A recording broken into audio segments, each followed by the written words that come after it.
ఈరోజు ఏంటంటే ఫిరాయింపు ఎమ్మెల్యేల కేసులో సుప్రీంకోర్టు తాజాగా స్పీకర్కు 4 వారాల గడువు ఇచ్చింది. మీ అభిప్రాయం ప్రకారం ఏం జరగవచ్చు అని అంటే, స్పీకరు అనర్హత వేటు వేస్తారని 34%, మళ్ళీ కాలయాపన జరుగుతుందని 59%, ఎమ్మెల్యేలు రాజీనామా చేసి ఉప ఎన్నికలకు వెళ్తారు 7%.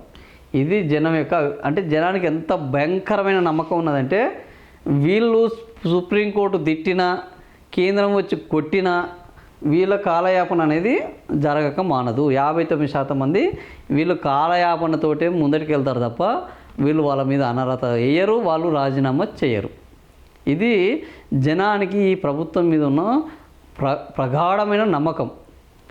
వీళ్ళు చట్టాన్ని అమలు చేయరు, సుప్రీంకోర్టు ఆదేశాలను పాటించరు, నైతిక విలువలకు లోబడి రాజీనామాలు చేయరు. ఓన్లీ కాలయాపన మాత్రమే చేస్తారని 60% మంది జనాలు చెప్తున్నారు.